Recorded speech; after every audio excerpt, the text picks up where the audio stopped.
라오왕은 중국 흥령광성에서 조그만 식당을 하나 운영하고 있었는데 맛집으로 소문이 나면서 식당을 찾는 손님이 늘어났습니다. 일찍 가지 않으면 대기줄을 서야 할 정도였습니다. 어느 날 라오왕은 지인이 중국 광동성에서 식당을 차려보는 것이 어떻겠냐며 권유를 해 광동성으로 떠나게 되었습니다. 광동성에 도착한 두 사람은 처음에는 장사가 잘 안 되어 먹고 사는 것도 힘들 지경이었습니다. 자녀들도 태어나고 걱정이 이만저만이 아니었습니다. 그러나 라오왕은 힘들었지만 3년 동안 열심히 자리를 지킨 덕에 광동성에서 유명 맛집으로 자리를 잡을 수 있게 되었습니다.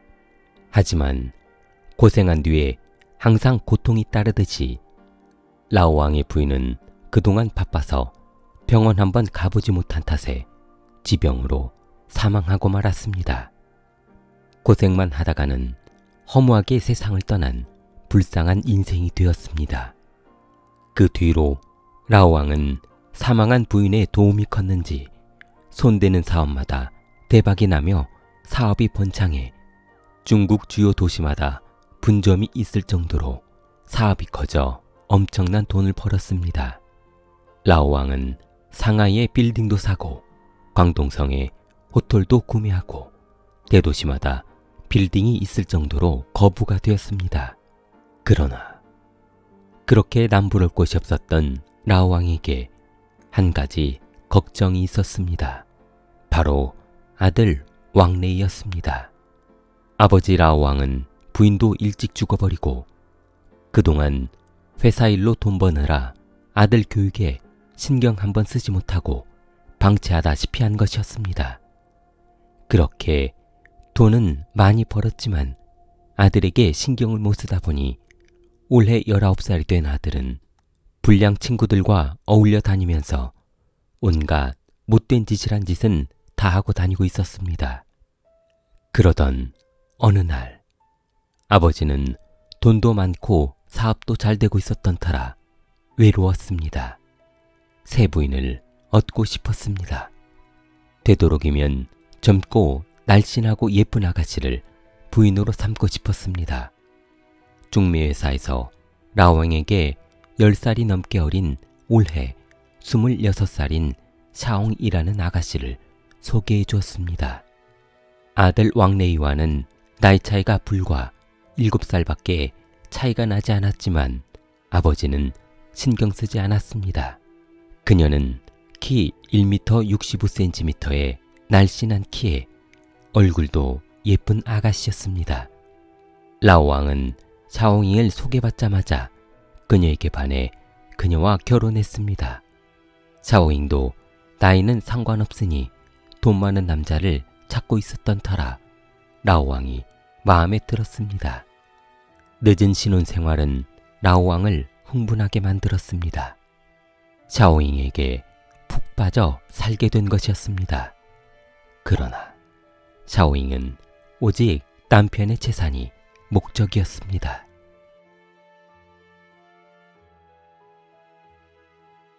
샤오잉은 결혼한 지 얼마 지나지 않아 남편을 졸라 광동 분점 식당을 경영해 보겠다며 부탁했습니다. 그러자 남편은 흔쾌히 그녀의 부탁을 들어주었고 샤오잉은 식당 지배인이 되었습니다. 그러나 남편은 한 가지 조건이 있다고 했습니다. 아들 왕레이와 같이 운영하라는 것이었습니다. 어차피 모든 사업은 장남인 아들에게 물려줄 것이었기 때문이었습니다. 순간 샤오잉은 그렇다면 본인이 아무리 남편에게 잘하고 사업을 잘해봤자 라오왕의 사업을 물려받을 수 없을 것이라는 서운한 생각이 들었습니다. 어쩔 수 없이 샤오잉과 왕레이는 식당 영업을 같이 시작했고 식당은 매일 재료가 서준될 정도로 장사가 잘 되었습니다. 하지만 장사가 잘 되다 보니 아들 왕레이는 조금씩 금고에 있는 돈통에 손을 대기 시작했는데 이 기회를 놓칠 수 없었던 새어머니 샤오잉은 남편에게 이 사실을 알렸습니다. 그러자 아버지는 아들이 회사 돈을 횡령한다는 것을 보고만 있을 수가 없어 식당 영업에서 손을 떼게 했습니다. 졸지에 왕래인은 새어머니가 아버지에게 일러바쳐 본인이 피해를 봤다며 분노했습니다. 그는 백수가 되어 집에서 쉬는 신세가 되었습니다. 몇 달 뒤 집에만 처박혀 놀고 먹는 아들을 보고 있을 수 없었던 아버지는 어차피 모든 재산을 왕래이에게 물려줄 계획을 세워두었기 때문에 다시 한번 기회를 주고 싶었습니다. 광동시에 있는 호텔 경영을 맡기기로 했습니다. 아버지는 아들에게 다시 한번 엉뚱한 짓을 한다면 그때는 정말 끝이라며 마지막으로 기회를 준 것이었습니다. 그러나 그 호텔은 이미 새어머니 샤오잉이 관리를 하고 있었던 터라 새어머니 입장에서는 왕래이가 운영에 관여한다는 것이 썩 기분 좋은 일은 아니었습니다. 아들이 호텔 일에 관여한 지 한 달이 지나면서 문제가 발생했습니다. 회사 통장에서 30만 위안, 한화 약 6천만 원이 사라진 것이었습니다. 아들 왕래이가 인출해 친구들과 유흥비로 탕진해버린 것이었습니다.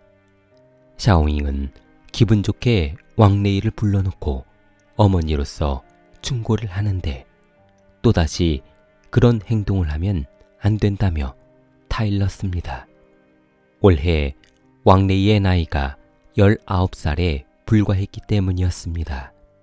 그러나 왕래이의 입장에서는 매번 본인 일을 비꼬며 아버지에게 일러바치는 나이 어린 계모가 마음에 들지는 않았습니다.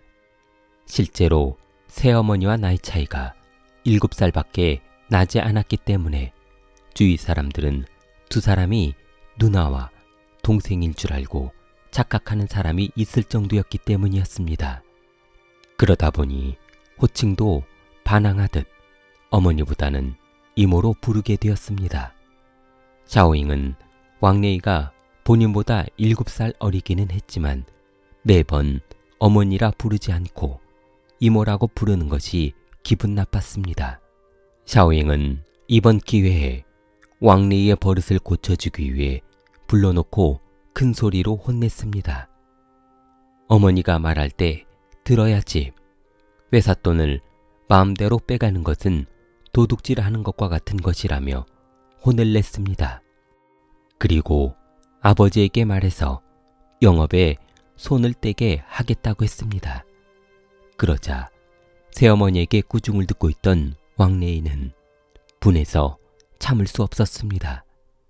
아버지에게도 신임을 잃고 재산도 모두 새어머니가 가져갈 것이 뻔했기 때문이었습니다. 왕래이는 새어머니를 남이라고 생각하고 있기 때문이었습니다.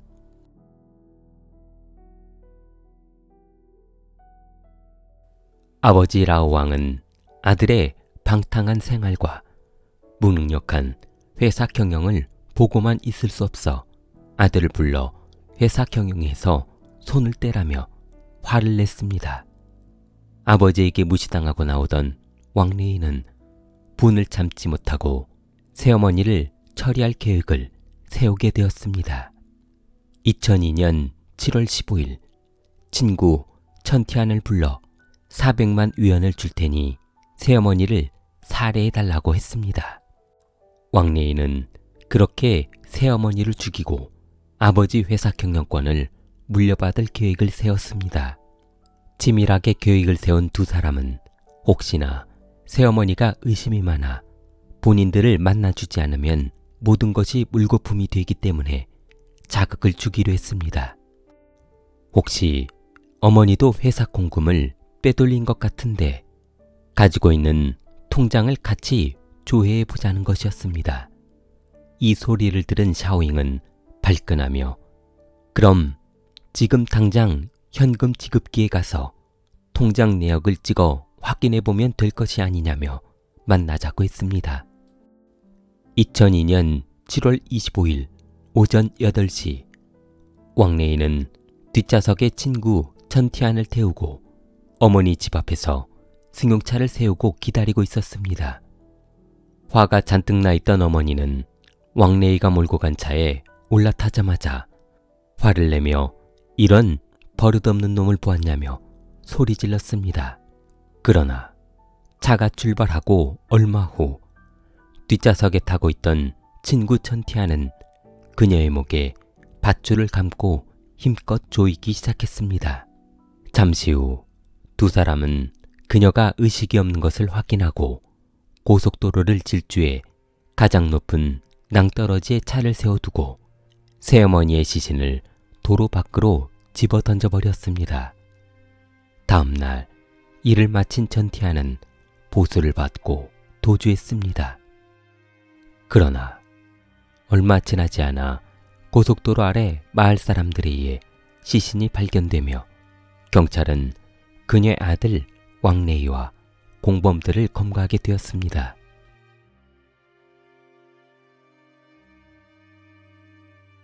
판사는 사건을 재판하는 과정에서 아들 왕래이의 계획적인 범죄로 보인다며 왕래이에게 사형을 선고했고 친구 천티엔에게는 징역 15년을 선고했습니다. 그러나 왕래이는 살인에 직접 관여한 것이 없는데 너무 과한 처벌이라며 판사에게 선처를 호소했습니다. 왕래이는 재판 과정에서 본인이 올해 18세라서 미성년자이니 확인해보라고 했습니다. 18세 이하는 소년법을 적용받아 처벌이 없다는 것을 알고 있는데 이게 무슨 말도 안 되는 판결이냐는 것이었습니다. 왕래이의 말을 듣고 있던 판사는 검찰 측에서 조사한 왕래이의 나이가 정말 맞는지 확인이 필요했습니다.